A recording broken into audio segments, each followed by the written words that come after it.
खबर है जहां पर ब्रजेश पाल का शव बरामद हुआ है।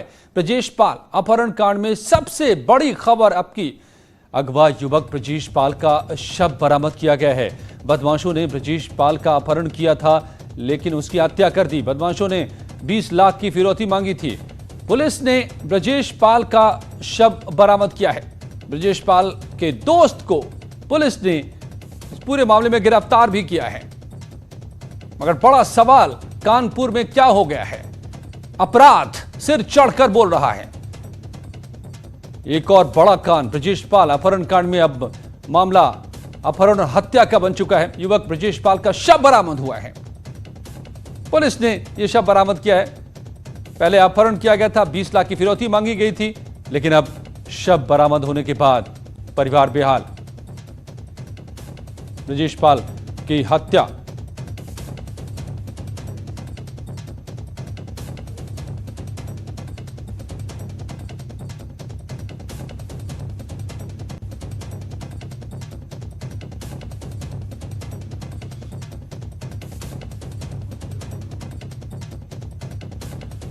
तो ये बड़ी खबर इस वक्त की जो कानपुर से आ रही है। ब्रजेश पाल की हत्या कर दी गई है, उसका शव बरामद किया गया है। पहले अपहरण हुआ था और 20 लाख की फिरौती मांगी गई थी। और इधर नोएडा में सेक्टर 15 में एक 70 साल की महिला की हत्या से इलाके में सनसनी मच गई। महिला के परिजन विदेश में रहते हैं और वारदात के वक्त वो अपने घर पर अकेली थी। पुलिस ने मौके पर पहुंचकर शव को पोस्टमार्टम के लिए भेजा। लूट की वारदात को अंजाम देने के दौरान हत्या की आशंका जताई जा रही है। 70 साल की महिला की हत्या नोएडा में लूट के दौरान हत्या की आशंका जताई जा रही है। बेखौफ बदमाश कानपुर से नोएडा तक। महिला के परिजन विदेश में रहते हैं। वारदात के वक्त वो अपने घर पर अकेली थी। पुलिस ने मौके पर पहुंचकर शव को पोस्टमार्टम के लिए भेजा है। आशंका ये जताई जा रही है कि लूट के दौरान महिला की हत्या की गई। नोएडा से ये बड़ी खबर। इससे पहले कानपुर में अपहरण होता है और फिर शव बरामद किया जाता है। 20 लाख की फिरौती मांगी गई थी और यहां नोएडा में 70 साल की महिला की हत्या। पुलिस का कहना है कि लूट की कोशिश के दौरान यह हत्या हुई है।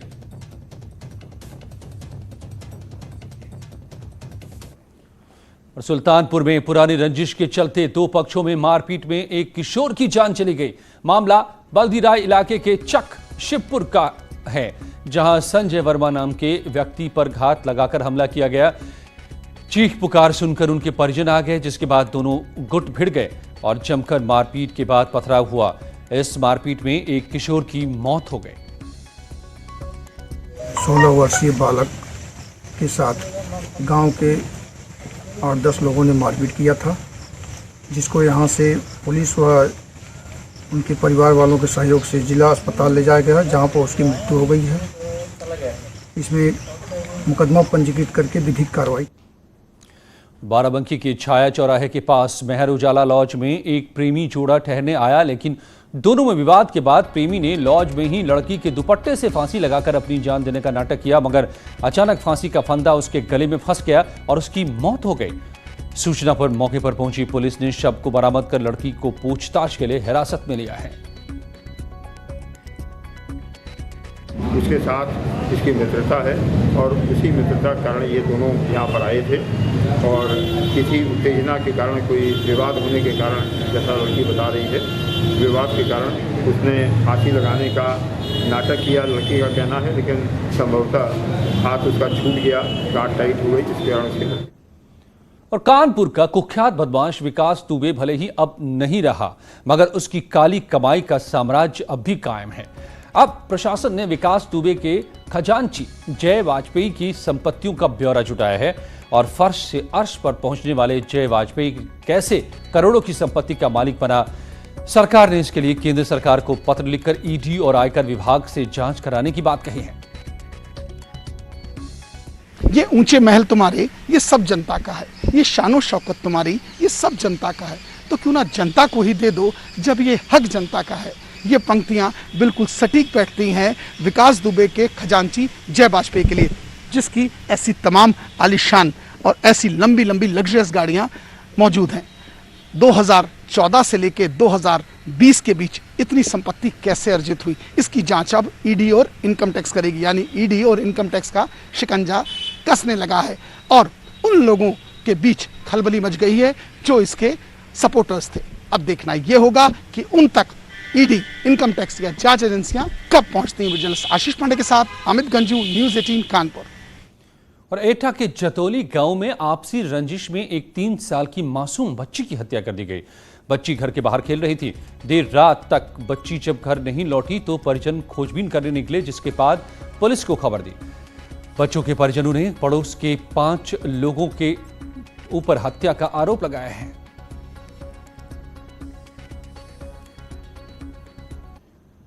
और गोरखपुर में 1 करोड़ की फिरौती के लिए अगवा किए गए किशोर की बदमाशों ने हत्या कर दी। पोस्टमार्टम के बाद शव परिजनों को सौंप दिया गया। इसका आज अंतिम संस्कार कर दिया गया। मृतक के गांव जंगल छत्रधारी में भारी पुलिस बल को तैनात किया गया है। आपको बताएं कि गांव के लोगों ने उसका अपहरण किया था। पुलिस ने इस मामले में 5 आरोपियों को गिरफ्तार किया है।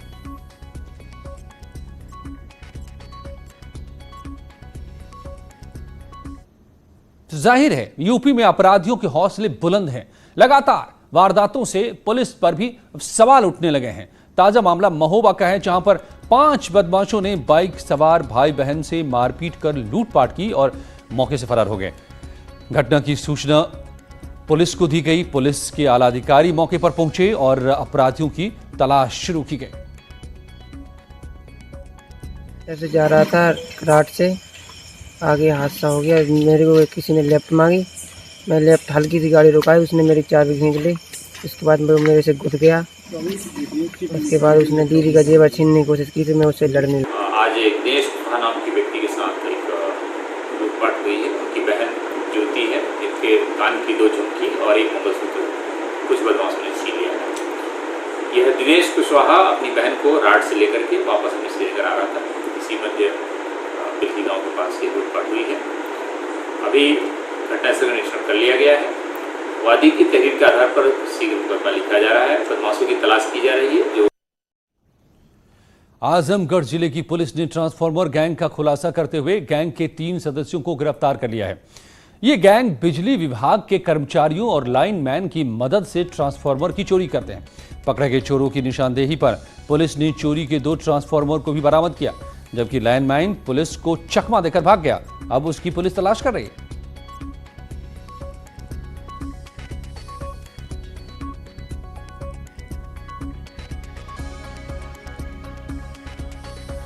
दो ट्रांसफार्मर चोरी गए थे रानी की सराय से और जहानागंज से। ये दोनों ट्रांसफार्मर बरामद हो गए हैं। 3 लड़के इसमें गिरफ्तार हुए हैं। बहुत दिनों से ये सूचना मिल रही थी कि इस तरह का रैकेट काम कर रहा है जो ट्रांसफार्मर को ही टारगेट करता है। इसमें बिजली विभाग के भी कुछ कर्मचारी हैं, उनके नाम पता चल गए हैं। अभी हमारी टीम गई है उनको भी। गाजियाबाद में बदमाशों के हौसले इस कदर बुलंद हैं कि उन्हें खाकी का भी कोई खौफ नहीं। मामला चिरंजीव विहार का है, जहां पर किसान परिवार में डकैतों ने पूरे परिवार को बंधक बनाकर जमकर लूटपाट की और लाखों रुपए की जेवरात और नकदी लूटकर ये बदमाश फरार हो गए। पुलिस ने मामले की पड़ताल शुरू की है, मगर वारदात के बाद पूरे इलाके में दहशत है।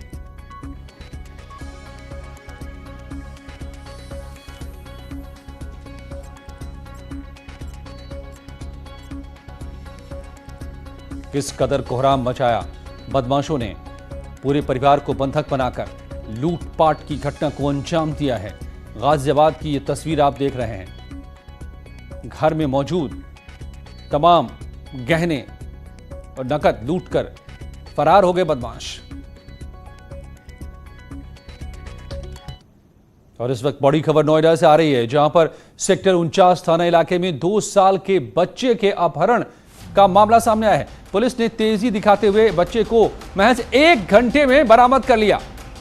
घर के बाहर से खेलते वक्त अचानक 2 साल के बच्चा 2 साल का गायब हो गया था। इसके बाद परिजनों को फोन पर धमकी भी दी गई। परिजनों ने अपहरण की बात कहते हुए पुलिस को खबर दी और पुलिस ने तुरंत एक्शन में आते हुए पुलिस पड़ताल शुरू की और 1 घंटे के भीतर बच्चे को सकुशल बरामद कर लिया। हालांकि पुलिस अभी अपहरणकर्ता की खोजबीन में जुटी हुई है, लेकिन बच्चा बरामद हो गया है और बच्चा महफूज है। नोएडा के सेक्टर 49 थाने के सरफाबाद की घटना।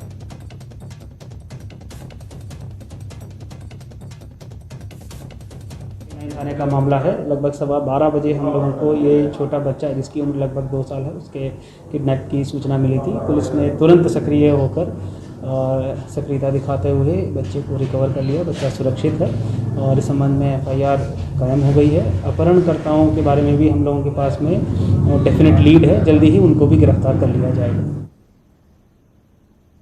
नोएडा से हमारे संवाददाता अमित मेरे साथ जुड़ गए हैं। अमित, किस तरह से पूरी घटना सामने आई और वाकई पुलिस का हैरत अंगेज कारनामा 1 घंटे में बरामद कर लिया बच्चे को?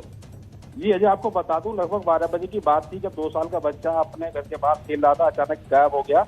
कुछ देर बाद अपहरणकर्ताओं ने परिजनों को फोन किया, जिसके बाद फिर जो परिजन थे उन्होंने पुलिस को सूचना दी, तो पुलिस ने भी तुरंत कार्रवाई करते हुए बच्चे को 1 घंटे के अंदर बरामद कर दिया। जो बच्चा मेट्रो स्टेशन के सेक्टर 51 से बरामद हुआ। बता दें कि पुलिस का दावा है कि जो अपहरणकर्ता है उनकी पुलिस को लीड मिल चुकी है। कुछ ही घंटे या कुछ समय बाद पुलिस खुलासा कर सकती है जो अपहरणकर्ता थे, कौन थे या किस नियत से बच्चे का अपहरण किया था। लेकिन अभी पुलिस पूरी तरह से जो अपहरणकर्ता की खोजबीन में जुटी है। जी, तो क्या ये बच्चा कहां से बरामद हो गया? अगर अपहरणकर्ता नहीं मिले, बच्चे को क्या अपहरणकर्ता कहीं छोड़ गए? कैसे ये पूरे ऑपरेशन को पुलिस ने अंजाम दिया है? देखिए, जैसे ही परिजनों को अपहरण की सूचना मिली तो सबसे पहले जो परिजनों ने पुलिस को सूचना दी, पुलिस ने अपना जाल बिछाना शुरू कर दिया। जो फोन नंबर दिया गया था उसको ट्रेस करना शुरू कर दिया। तो अपहरणकर्ताओं को लगा कि पुलिस द्वारा उनका पीछा किया जा रहा, तो अपहरणकर्ता बच्चे को जो सेक्टर 51 का मेट्रो स्टेशन है वहां छोड़कर फरार हो जाते हैं। जो परिजनों का ये भी कहना है कि किसी फिरौती की बात नहीं की गई थी, सिर्फ ये कहा गया था जो अपहरणकर्ता थे कि आपके बच्चे का किडनैप कर लिया गया है, कुछ देर बाद आपको फोन करेंगे। तो जो परिजन थे उन्होंने तुरंत ही पुलिस को सूचना दी, तो पुलिस ने भी तुरंत एक्शन मोड में आ गई, जिसके बाद घेराबंदी शुरू कर दी। तो जो अपहरणकर्ता थे उनको ऐसा लगा कि पुलिस के द्वारा किसी वारदात में या किसी घटना में मुठभेड़ के दौरान किसी घायल ना हो जाए या मर ना जाए, इसी को देखते हुए बच्चे को जो अपहरणकर्ता थे वो मेट्रो जो सेक्टर 51 है वहां छोड़कर चले गए। जी, फरार हो गए।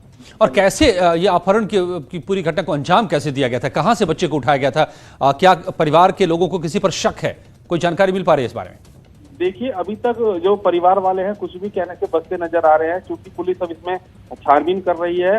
ये मामला जो नोएडा के 49 सेक्टर के सरफाबाद गांव का है, जहां 2 साल का बच्चा अपने घर के बाहर खेल रहा था, अचानक ही जो है गायब होता है। तो अपहरणकर्ता उन परिजनों को फोन करते हैं, तो उसी को भी देखते पुलिस अब एंगल की जांच कर रही है कि कोई परिचित तो नहीं थे, क्या कोई दूर के रिश्तेदार तो नहीं है। लेकिन बड़ा मामला है कि अगर दिन दहाड़े 2 साल के बच्चे का अपहरण होता है तो कहीं ना कहीं सवाल भी खड़े होते हैं। लेकिन पुलिस को लीड मिल चुकी है, जल्दी अपहरणकर्ताओं को पकड़ने का दावा कर रही है पुलिस।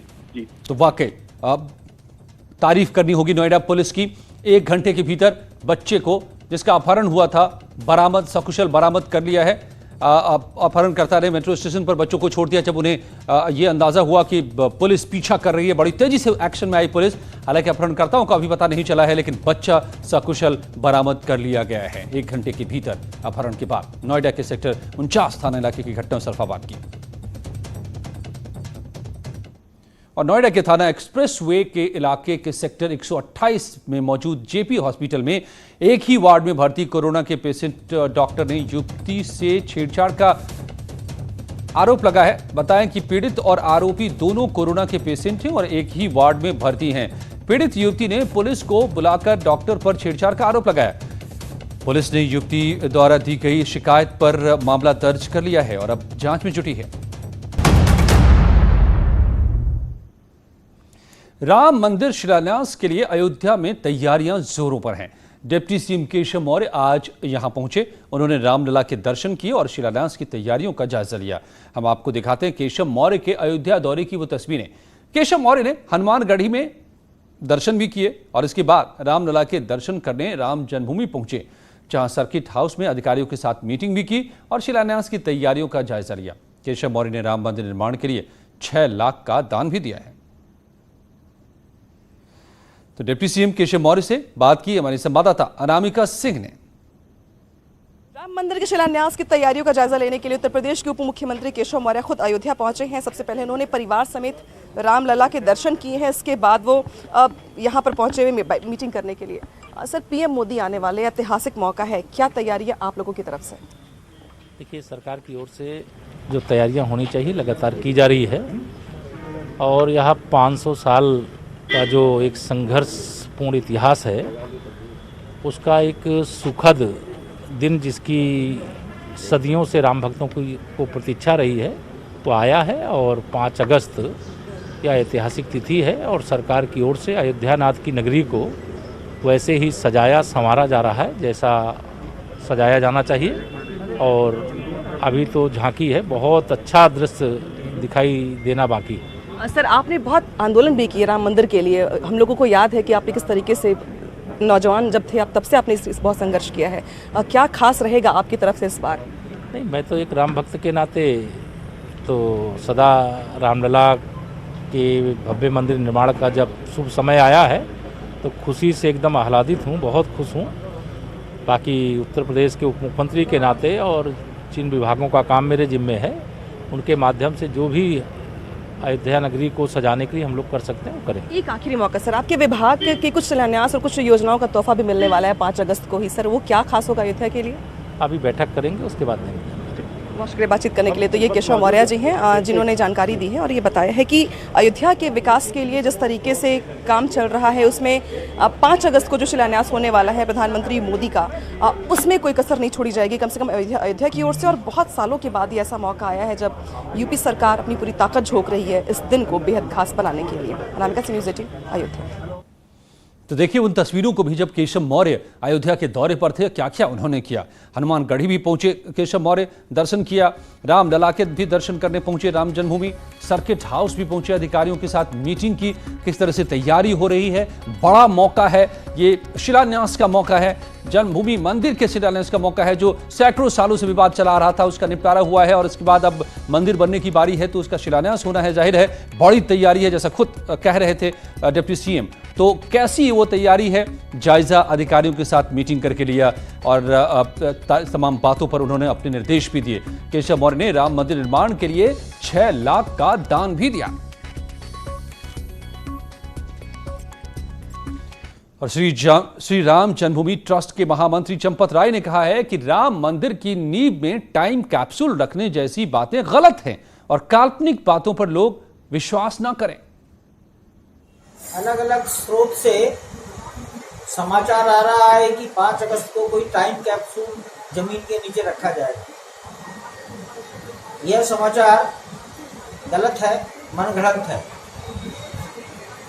मैं सबसे आग्रह करूंगा कि राम जन्मभूमि तीर्थ क्षेत्र ट्रस्ट की ओर से जब कोई अधिकृत वक्तव्य जाए उसी को आप सही माने। तो चंपत राय कह रहे हैं कि ये बात गलत है, मगर इससे पहले ट्रस्ट के ही सदस्य कामेश्वर चौपाल ने मीडिया से कहा था कि राम मंदिर के निर्माण से पहले यहां टाइम कैप्सूल डाला जाएगा। जन्मभूमि के संघर्ष ने ये एक सीख दिया है आने वाली पीढ़ी के लिए भी और वर्तमान पीढ़ी के लिए भी। राम जन्मभूमि के इतिहास को सिद्ध करने के लिए जितनी लंबी लड़ाई कोर्ट की लड़नी पड़ी है उसमें से यह बात सामने आया कि अब जो मंदिर बनवाएंगे उस मंदिर के अंदर एक टाइम कैप्सूल बना करके 2000 फीट नीचे डाला जाएगा ताकि आने वाले भविष्य में जब कोई भी इतिहास देखना चाहेगा तो राम जन्मभूमि के संघर्ष का पूरे के पूरे इतिहास के साथ तथ्य भी सामने निकल करके आएगा ताकि फिर से कोई विवाद वहां उत्पन्न न हो सके। तो फिलहाल टाइम कैप्सूल तो विवाद में है, मगर 5 अगस्त को अयोध्या में राम मंदिर का शिलान्यास तय है और 3 अगस्त को रक्षाबंधन है। इसे लेकर अयोध्या में भी तैयारियां हो रही हैं। अयोध्या में राम मंदिर की समर्थक मुस्लिम बहनें इस बार पीएम मोदी और सीएम योगी के लिए राखी तैयार कर रही हैं, जिससे वो डाक द्वारा भेजेंगी और संघ के इंद्रेश को भी ये राखी भेजेंगी। ये बहनें रामलला के लिए भी राखी तैयार कर रही हैं। मुस्लिम बहनों ने हिंदू मुस्लिम एकता के लिए दुआएं भी की। तो ये तस्वीर आप देख रहे हैं अयोध्या की, एक अपने आप में मिसाल। जो अयोध्या एक मंदिर और मस्जिद के विवाद में उलझा रहा सैकड़ों सालों तक, वहीं पर एक संदेश देती है महिलाएं रक्षाबंधन के त्योहार के मौके पर हिंदू और मुस्लिम की एकता का। मुस्लिम महिलाएं हिंदू के त्यौहार के इस रक्षाबंधन के त्यौहार में अपना हाथ बटा रही हैं, राखी बना रही हैं और पीएम को, प्रधानमंत्री नरेंद्र मोदी को, सीएम योगी को और इंद्रेश कुमार जो राष्ट्रीय स्वयंसेवक संघ से जुड़े हुए हैं और मुस्लिम एकता मंच से जुड़े हुए हैं, उनके लिए भी सबको राखी भेजने के लिए यहाँ राखियां बन रही हैं। और सबसे भी आगे रामलला के लिए भी ये महिलाएं राखी बना रही हैं और उन्हें भी भेजेंगी। और आप तस्वीरों में देख सकते हैं पीएम, सीएम और इंद्रेश कुमार की तस्वीरें, और रामलला के लिए भी राखी बनाती ये मुस्लिम महिलाएं। संदेश एकता का, संदेश इंसानियत का। कुछ ही पलों में लौटते हैं और खबरों के साथ, बने रहिए हमारे साथ।